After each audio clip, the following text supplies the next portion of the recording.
최계열 의원입니다. 세월호는 정원이 921명인데 당일 승선은 476명입니다. 그런데 화물 적재 승인량은 987톤인데 당일 적재량이 2,215톤이었습니다. 1,200톤 초과하는데요. 1,200톤 초과면 60km 사람으로 해서 2만 명이 해당됩니다. 그러니까 사람으로 치면 2만 명이 더 탄 겁니다. 이런 그 엄청난 것 때문에 이런 사고가 났는데요. 당시 그 278톤이 철근이 있었는데 이것이 제주 해군 기지용이라는 그런 의혹이 있습니다. 그 김장수 증인 혹시 이 얘기를 들어본 적 있습니까? 그 언론에 잠깐 나온 것을 제가 한번 들은 기억이 납니다.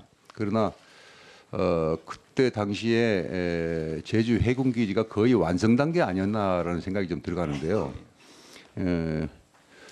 여객선에다가 그 철근을 옮겨서 실은다는 것은 아마 상식적으로는 이해가 가지를 않습니다. 확인을 해보셨습니까?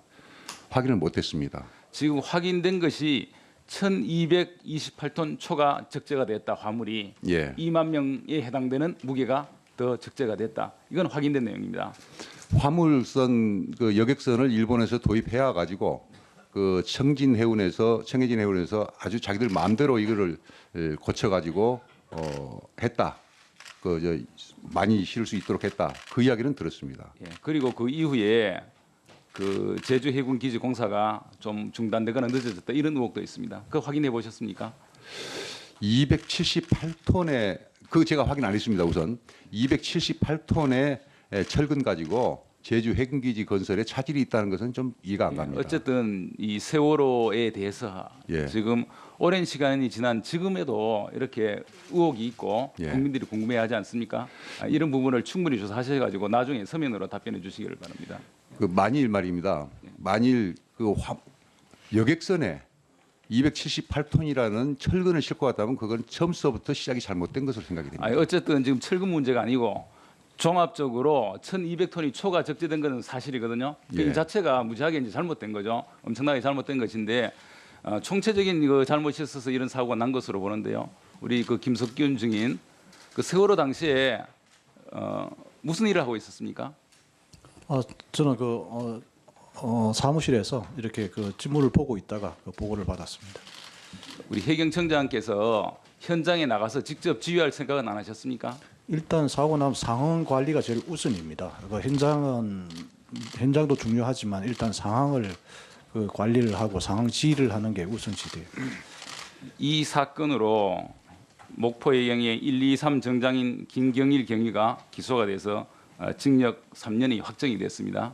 이 김경일 경위는 퇴선 유도 지시를 하지 않고도 마치 유도하라는 지시를 한 것처럼 했고 또 허위로 함정일지를 허위로 작성한 혐의도 받고 있는데 지금 이런 사건이 났다면 우리 김석균 청장께서는 어떻게 행동하시겠습니까? 저희가 그 사고가 나면 어떤 그 사고 대응 매뉴얼에 따라 가지고 이렇게 계속 사고를 대응을 하는데 저희가 그 시간이 워낙 이렇게 그 상황은 빨리 이제 급박하게 진행되는 상황이라서 저희가 그 어떤 주어진 상황에서 대응을 하는 데는 상당히 어려움이 많았습니다. 퇴선을 시켜야 된다는 생각은 안 하셨습니까?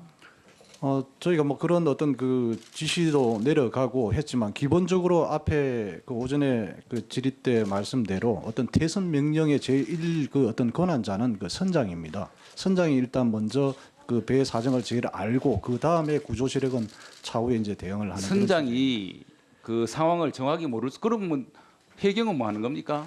해경은 왜 필요하고 군은 왜 필요하고 선장한테 맡겨둘 것 같으면 경찰이 필요 없는 겁니까? 저희가 그 뒤에 저희가 어쨌든 구조 세력은 가는데 시차가 있을 수 있다는 얘기입니다. 시차가 있습니다. 저희가 그래서 지난번 사고에서도 한 30분 저희가 보고를 받고 30분 후에 이제 출동을 지금 하는데 1, 2, 3 정장이 징역 3년 선고됐을 뿐만 아니라 그 외 경찰관 12명이 벌금형을 선고받았습니다.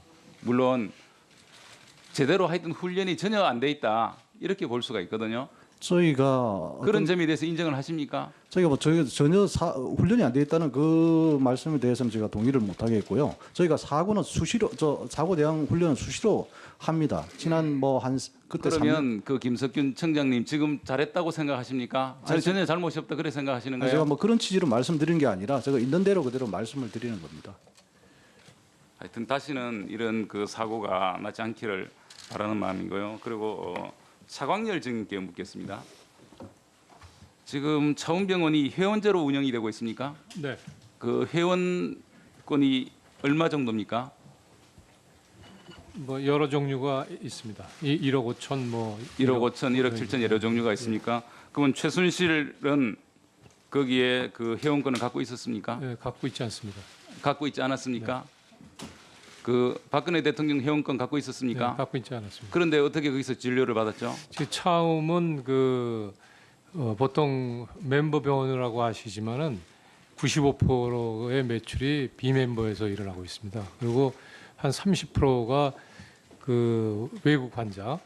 그래서 멤버는 한 300. 알겠습니다. 최순실은 언제부터 알았습니까? 제가 잘 모릅니다.